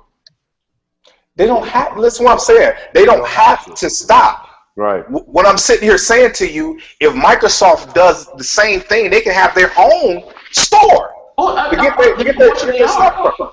Right. So what I'm saying, it ceased to exist. It's pushing your competition out the way. You know why Steam exists? It exists because Microsoft is not in that realm to compete. They were. They got the ass. They were, but they're not now. Listen to what I'm saying. Look at the backing that they have now. PC gaming, PC games that comes out on PC, we know are really Kickstarters, most of them. You know what I'm saying? And they are very nice titles. I see a lot of these games. I'll be like, wow, I want to play that game. I wish I had access to that game. I want to go get me a PC to play some of these games that they have on there. But if you look, and they doing it on one ecosystem. They don't have to build for different platforms anymore. They can build it on one and put it in one ecosystem, and that cuts down on costs. The biggest thing that's happening in gaming today is cost. It costs a lot to build these games, but if they can make it for one instead of making it for three, isn't that what they're already doing? Right, but what next gen is saying is, and I could be wrong, what you're saying is correct, but what next gen is saying is, even if everything is on one platform and it's Microsoft's, what he's saying is, you have all the developers the same on Steam. They all put their games on Windows Store. What is the incentive for the average Steam user to say, I'm going to stop using Steam now and use the Windows Store? Wait. Jump in. I would say we're jumping too far ahead. But I don't know. I feel like Showstopper is. I don't know, man. He's been hanging with too many developers because what he's saying is spot on. Like, I'll just tell you that from now. It's like he's looking into the future. Basically, the problem isn't. Jay, wait. Next gen. Okay. Basically, I understand what you're saying about what incentive is there going to be for people to stop using Steam. That's not what Microsoft is trying to get people to do. Stop using Steam. If they were, they wouldn't have shown Phil Spencer using Steam. Yeah, but what I'm saying is that all that's well and good, Windows 10, but Microsoft does not. Here's the main showstopper goes back to the Xbox One being able to run Steam games or whatever, something along those lines. Okay. But again, Microsoft doesn't get any money from that. It's all, they don't want that. Again, all that's well and good. It all boils down to money. Microsoft is, even though they have their OSs, whatever the fuck the case may be, maybe Windows, but Microsoft does not get one penny from games. Yeah, but Nixon, look at this, yeah. When Apple first came about, people probably thought, they're not someone to worry about, things like that.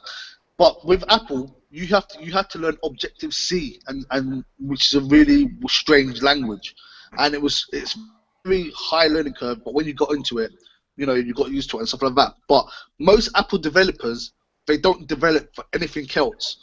So basically, you had all these developers learning Objective C so that they can become, get a high-paid job making Apple apps and stuff like that. And then they basically said, okay, if I'm going to do that, I need to abandon everything else to be good at making the Apple games and stuff like that. So they now got all these developers back in Apple, and then that's why none of these developers made any Windows Phone apps and stuff like that. So basically, what Microsoft are going to be doing, they need people to adopt these universal apps.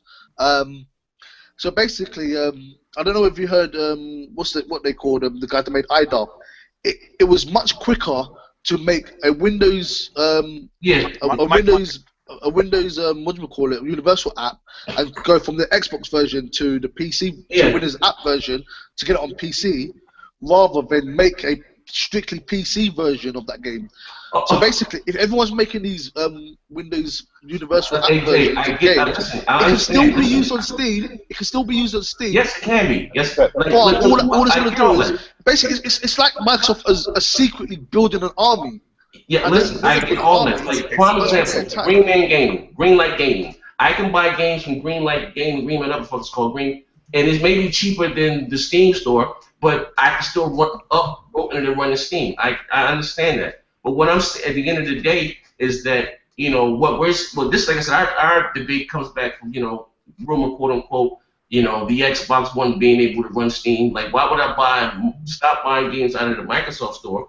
But why would I buy a digital game out of the Microsoft store for $60 and I can buy it from Valve for $40 and I can run on my Xbox One? I never saw Microsoft doing that. Yeah, but that's what I'm saying. That's what I'm saying. What they're doing now isn't necessarily what it's going to be like in the future in terms of how you purchasing it. First, they need to get the developers on board to make them say, okay, we're going to start building our games with universal apps. Okay, universal apps will still work on Steam. So that's what I'm trying to say. We're not going to take that away from Steam at the moment, but eventually they're going to say, okay, now we've got our army. Now what's the next step? That's a big what if. Like I said, Steam has 100 million users, and people despise Microsoft. Let's not forget that. You know what I mean? Okay. All that's well good. If nobody makes a PC game, what's the point of Steam? Yeah. If no one makes a PC game? Yeah, what's the point of Steam? Steam's useless. Listen, not Origin. But that's what I'm saying. If there's no PC games, if no one makes a PC game, then you ain't got no Origin, you haven't got no Steam, you haven't got no Green Man game, you haven't got none of that stuff. You've just got consoles. So all they need, do you know what I mean? So what I'm trying to say is, basically, Microsoft, they need to get themselves in a nice position, so then they can dictate. You know what you're saying? You realize what the ramification of what you're saying is that I'm not saying that they're going to stop making PC games. I'm not saying they're going to stop making PC games because obviously that's stupid. Okay, but listen, what I'm trying to say is Steam isn't. Okay, listen. Okay, I get Steam that. isn't the power here. But listen to the ramifications. You know how many companies? There were no need for AMD. There was no need for the video to produce these powerful GPUs. If there's no such thing, PC gaming is not going anywhere. Yeah, but Steam doesn't dictate AMD or No. I'm just saying. You said there was no PC. No games we made on PC. No, but what I'm trying to say, Windows app or what I was trying to point out was that Steam isn't the dictator; it's the developers and the people that sign them. What I'm saying is, so therefore, Steam can go. I'm not saying that Steam is the dictator of what's being made. No, I'm just saying that Steam has the user base. Is what I'm saying. Listen, next gen, I understand what you sitting here saying, but you got to remember, everything is susceptible to change.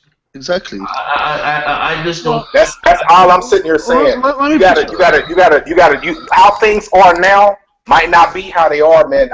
You gotta have forward thinking, and it's just. Listen, all that's wishful thinking. All of them. It's not wishful thinking. It's just a change. Microsoft. Let's be honest, and I'm a Microsoft dude. I get it. But people hate Microsoft. You understand what I'm saying? I understand that. PC gamers hate Microsoft. Look. You can wrap up this whole argument into everything hinges on an if. Yep. That's it. Yeah. Everything hinges on a well put, Boris. Well put. And time will tell. Time will tell. Yeah, I can see it going down that way, man. Hey, we're already almost at an hour and a half. Let's go ahead and I'm away because we were talking about PC. Hey, we were talking about PC. So hey, next gen, I win, you lose. These fags should have jumped me today. Hey, next gen can't stand losing the debate. He love a good fight, bro. You know what I'm saying? It does. You know what? It makes our show interesting question. Interesting. Yeah, but listen, that makes a big, I guess, massive belief that we all just one fucking robot. We all have different opinions. That's what makes our show so fucking great. That we all have different opinions, that we can agree to disagree and keep it moving. There's no. And this just in, we're gonna have a replacement for Showstopper. Yeah, hey, you know what? I'm gonna be gone next week, y'all. You know what I mean? That's what makes our show great. You know what I mean? John That's what's up, dog. I mean, that's when they like our show the best when it is what it is, though. You say it's a model. You want to go to the questions in the audience, or let's do something? Well, hold on. I just wanted to real quick maybe go down the line and get maybe one surprise from each person that we think we'll see at E3, since we didn't do any damn E3 predictions. It's So just Showstopper's fault. one surprise that could be from anybody. What is the biggest surprise you think we'll see at E3? And let's start off with Worrywart. Oh my God! I knew you were gonna pick me. Yeah. You can't warm up, bro. I know. Is this for just one particular company or all of them? It could be anything. What do you think is going to be like the big surprise of E3? I think that for Sony they'll have Guerrilla Games RPG, Horizon I think it's called. I think for Microsoft they'll show. I think Crackdown's a lot farther along than most people think. I don't know why I think that. Well, because Phil said he plays it. Yeah, well, I didn't want to say that. But I think Crackdown might be closer than we think. So I think that might be the surprise. Okay. In addition to everything else there, and Nintendo's not going to be there, so. That's not a surprise. What about you, Tim? I think Last Guardian's definitely going to be the closer on E3. Oh my God. And for Microsoft, we've discussed. We know pretty much. We've went over all the Banjos and the Battletoads, Alan Wake remaster. But I'm going to go out on a limb for the surprise. $399, 1 terabit console with a different controller, with the different hardcore controller, with the built-in adapter and a couple of. The biggest rumor going is they're phasing out the 500 gig Xbox One, and everything's going to be 1 terabyte. Right. Yeah. So yeah, I actually think that's not too crazy. That's pretty much what I was thinking too. Mooch, what do you think, man? If you're still awake. Yeah, I had an amazing point to bring up with Jay, but it's kind of got lost in translation. We'll do it another time. We can't get back into the PC talk. I know. No, it's fine. But that's fine. A surprise would be that I do think that 2 surprises for Microsoft. I think we will see an exclusive third-party deal again. It may be timed. Not sure about that. I do feel really strongly about the Mass Effect 4. I think they have a really strong rapport with EA, and they had 1 lockdown. I think 4 will be somewhat exclusive, but I think the real surprise would be that Shanghai game that was originally a Black Tusk. Shanghaiist? Yeah, Shanghai. I think I'm going to go ahead and say that is going to be same engine that they created, same technique, but instead of taking place in the way that they were showing it, it would be more of that UK, more the England-style James Bond with a Uncharted series theme. So again, I've said this on different podcasts, not doing the Indiana Jones theme, more the James Bond, but the same concept of stealth and pistols and different kind of small artillery shooting, which is what you heard Spencer say a couple of times. Really wish he had something in that genre, and he can't follow the Tomb Raider / Uncharted, but he can certainly do a James Bondish type of thing. I think that would be really cool. As far as Sony, I think we can look forward to a lot more powers, and what else can we get here? I'm looking at little power slave. Well, I'm really looking forward to a picture of Kratos with a burned-in IV-4 on his forehead. That's about it for Sony. And Nintendo, we wish you the best. Yeah, forget Nintendo. I mean, really, there's a lot more. I wrote a whole list of stuff here, but I'm sure we'll do an E3 another night. We can do it again next week. Well, usually you're going to get a break. There's usually a leak 2 weeks before, a week before. Yeah, that's true. I mean, definitely going to get a leak. How about you, Sho? Oh, me? Well, I think for Sony, they're going to surprise everybody by getting everybody hyped up to buy the Morpheus by showing them these cute Japanime girls, you know what I'm saying, with the little skirts in the virtual world and get them all sensitized, get them hypnotized with that a little bit. So we're going to hear a lot about Morpheus coming out of there. And my surprise for Microsoft would be The Samaritan.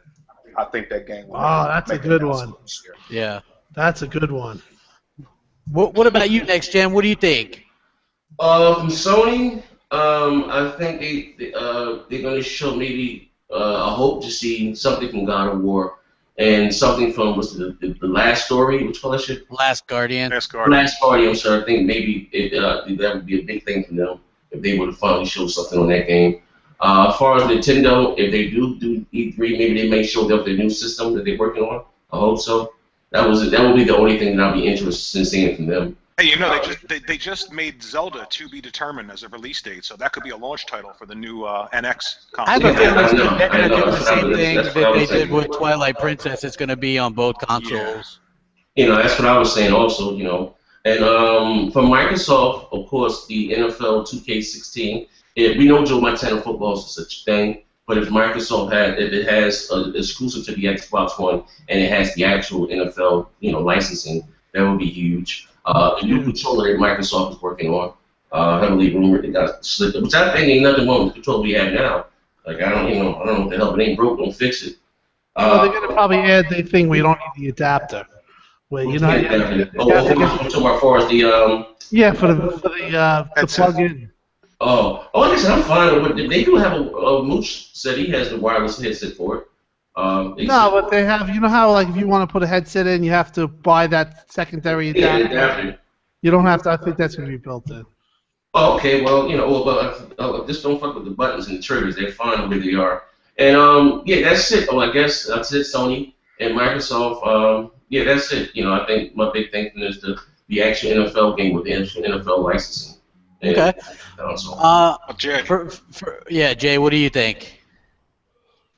I tend to more follow technology rather than games because I like to always be surprised. But off the cuff, I would like to see, and it would be really good if Microsoft came out with a new Japanese RPG similar to something like Lost Odyssey or something like that. I haven't had a game like that in so long. Really sort of big summons and things like that. Those are the type of games that I used to love. So I'd really love it if they possibly could bring something out like that, and that would sort of make my day. And from PlayStation, I'm quite interested to see Dragon's Dogma because I like that kind of game and this whole online multiplayer stuff that they did. Online, yeah. Yeah, that looks really good. I know I mentioned it to Zaire and he was just like, no, not my type of game. But I don't know. For me, I like that kind of stuff. Are you interested in Elder Scrolls Online? Yes, I've recently seen that. I mean, I was in the beta on the PC, but I really did not like what I played. And I saw the trailer it was on Friday, and I was actually talking to the Elder Scrolls Twitter people and asking them if it's one of these pay-to-win type things. But apparently you buy it and then it's yours to play online and stuff like that. So it looks really interesting, and I think that might take up quite a bit of my time.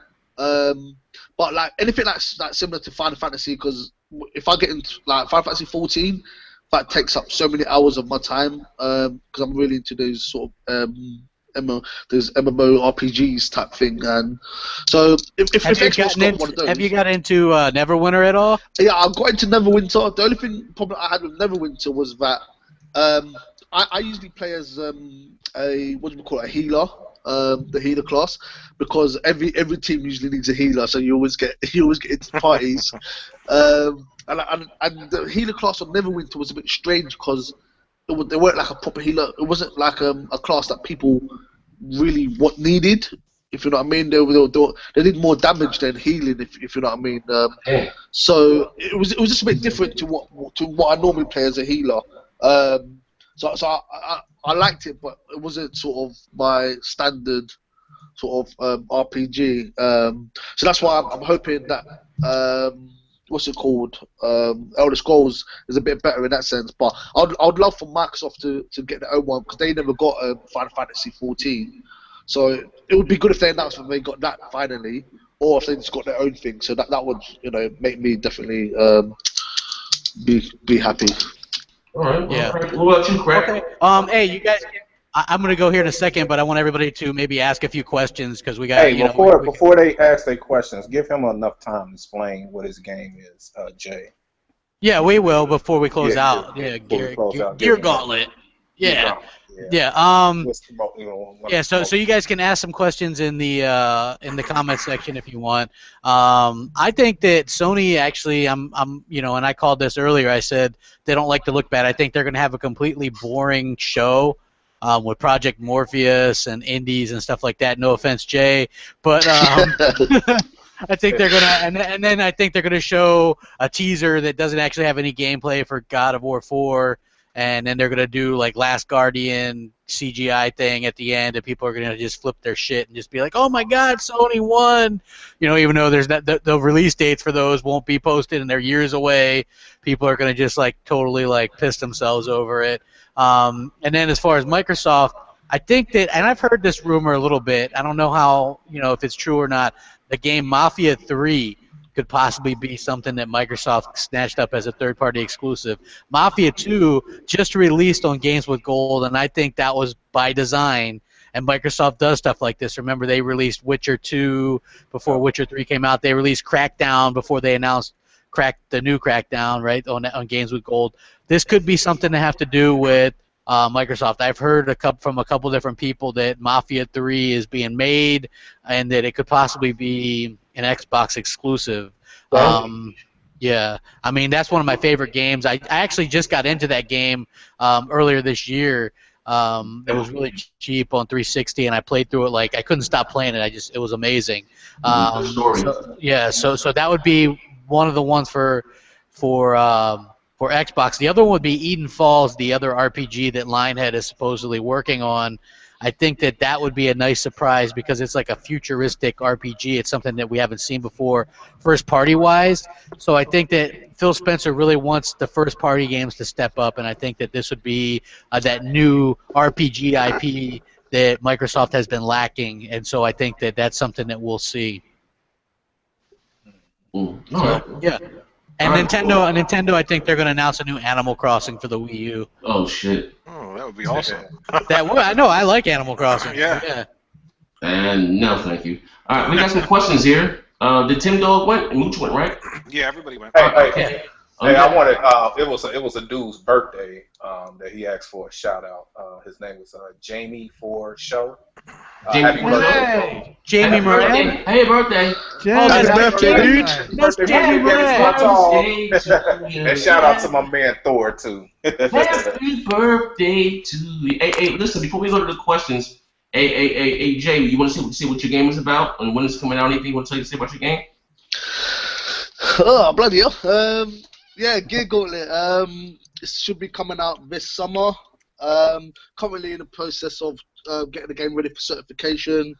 Xbox One is a new experience, obviously, so certain things I had to learn and things like that to get it right. So I don't want it to come out buggy for you guys. But Gear Gauntlet, it's a fast-paced rage type game. It's a cross between something like Sonic bonus levels, Super Meat Boy, and Guitar Heroes.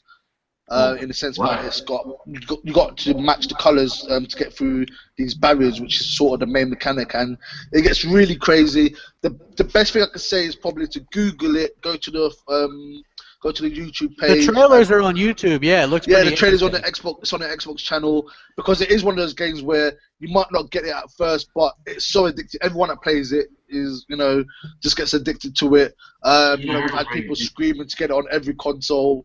People will say, "Oh, why is it only on Xbox? Bring it to PlayStation," and stuff like that. So, but yeah, just take a look at it. Give it a chance. I no way said thinking to myself it's as big as a AAA game or anything like that. I'm realistic. I love my AAA games, but it is a fun game, and if you've got the time to give it a chance, then go watch it. And also Jay is yeah. Do you have a price for it already?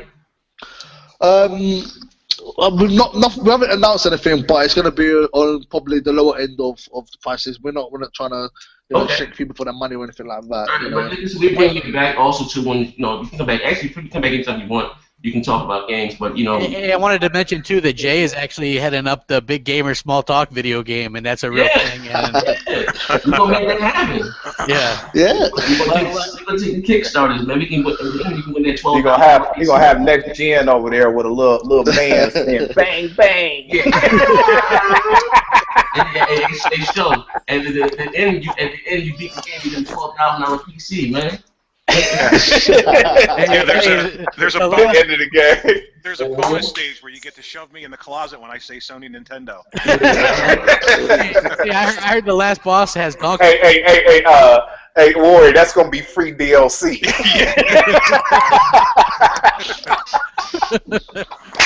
They jumped the fuck. They beat the fuck out of my league.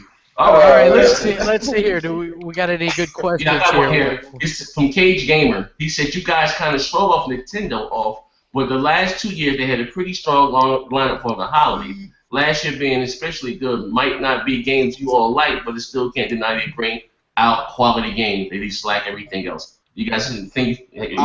I only showed like 10 or 12 games. I didn't talk about Nintendo because you guys usually don't talk about Nintendo. Yeah. But I think that they do make some of the best games quality-wise and just fun-wise. Hey, Splatoon is fun, but guess what? Without voice chat, it's not going to work. You know what I mean? You can't. I played it. I played it this weekend, and it works. It's fun. Yeah, it's fun. No, I played it too. I think it's fun, but guess what? It's like, give people the option to voice chat. You know, you don't have to voice chat. If you're getting verbally abused, you can always mute the person or choose not to do it. Give people the option, in my opinion. And you know what? Crap and I'm not saying to me it puts me in the mind of Plant vs. Zombies. So I'm not I don't have That's a great game. I don't have a problem with the art style of the game. You know, that's not my problem with Nintendo. My problem with Nintendo is shit like that. You know, like.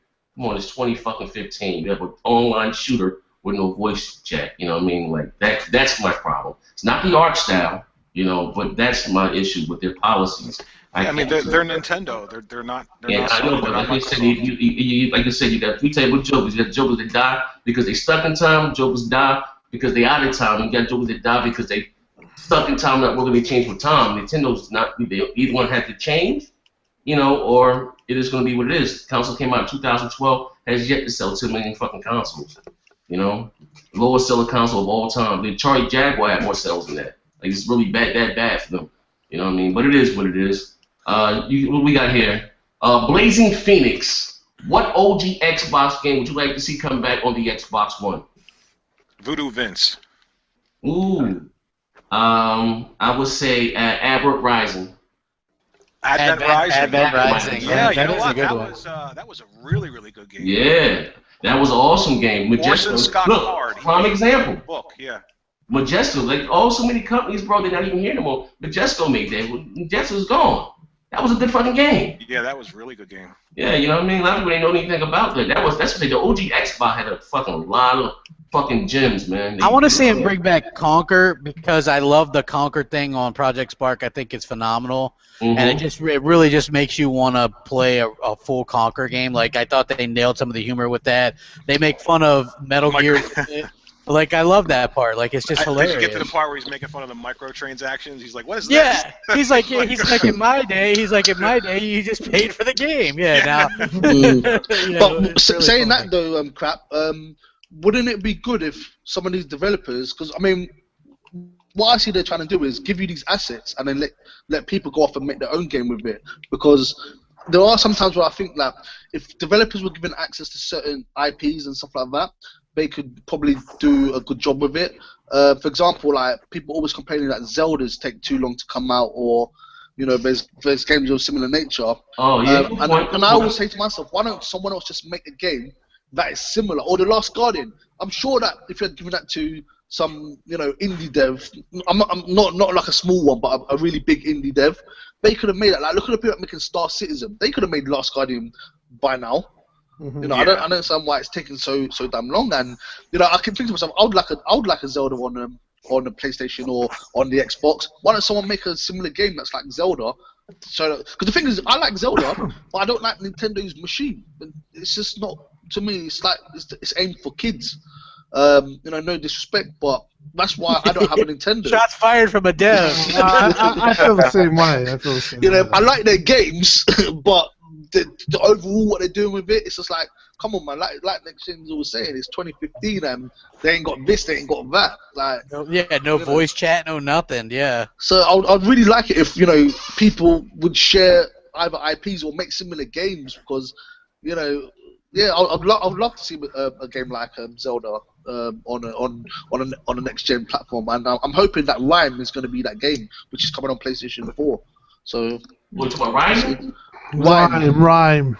Game looks amazing. Rhyme is. I'm so excited to play Rhyme. Yeah, Microsoft could have had that, but they wanted them to put some kind of multiplayer in it or something. And they the developers of Rhyme, they made Xbox games. Yeah. Phil said he missed the boat on that. Yeah, we can't get them all fucking. What we got here? Yes, I'm sure Steam users will drop Steam. Okay, just pro production. I guess he has a statement about the conversation we had. He says, yes, I'm sure Steam users will drop Steam so they can buy games from Windows so they can play them on a Windows phone. Makes you wonder. I'm with you on that one. Production, pro production. Yeah, that wasn't the point I was trying to make. I know. I was trying to make that. Hey, bro, you gotta get used to these type of shit. They be facetious in this show here. You know, they be. Yeah, you're taking off one part. Listen to the whole conversation. Yeah. You know, but listen, shit like that, bro. You gotta let that shit just run on your back, bro. This is what we deal with.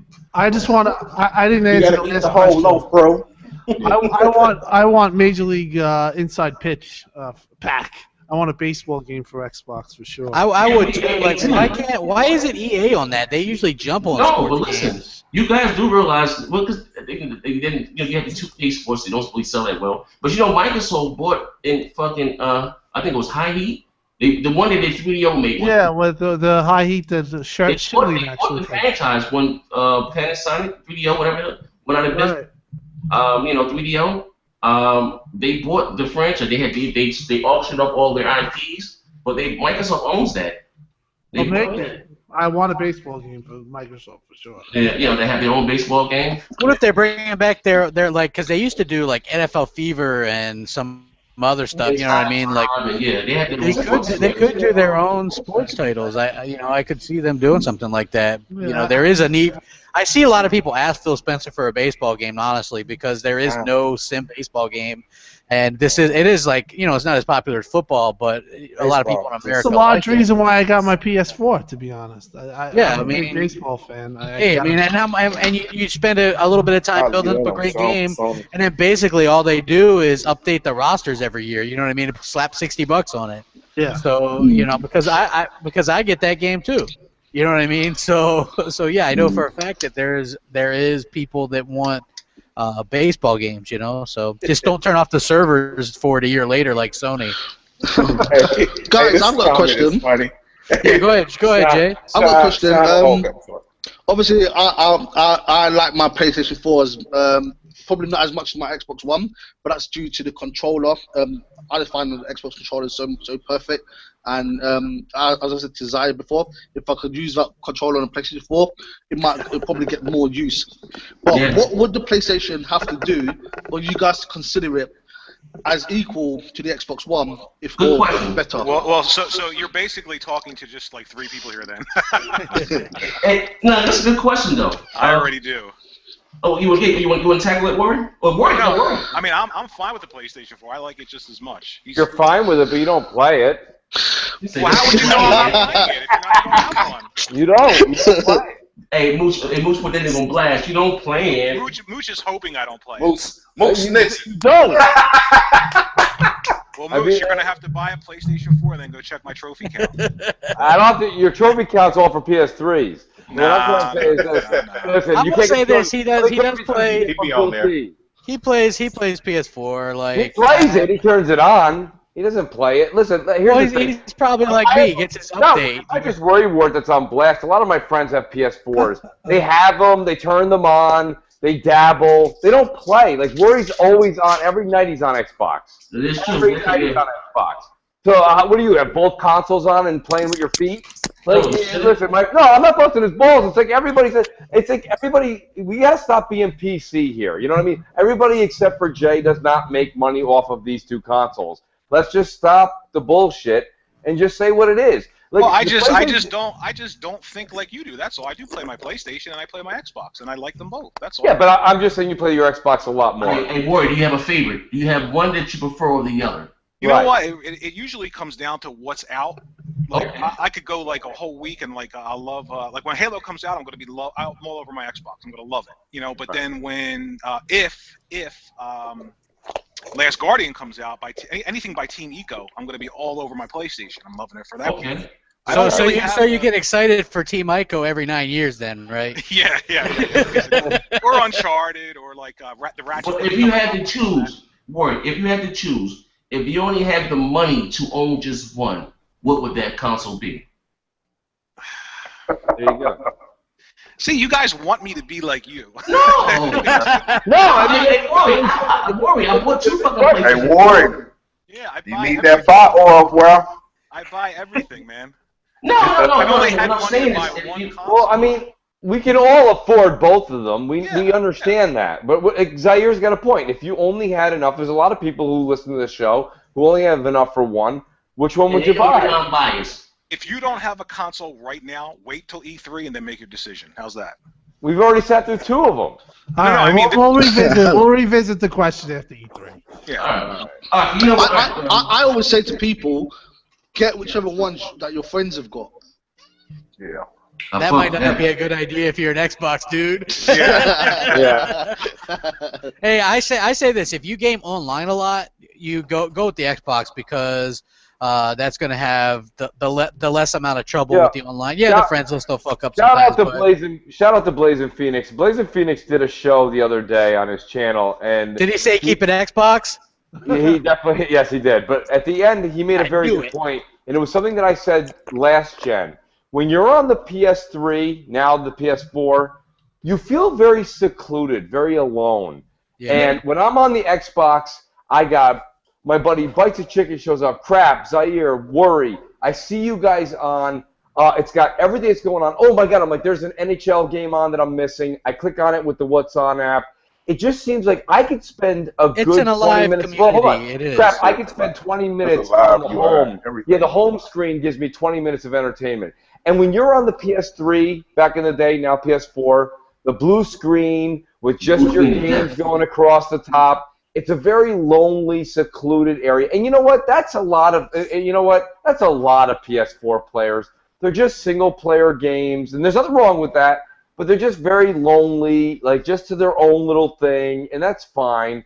And that's the same way PC gamers, I feel, are. And I feel like that's why they're voicing out. They can really voice out on Twitter. They can really voice out on certain podcasts.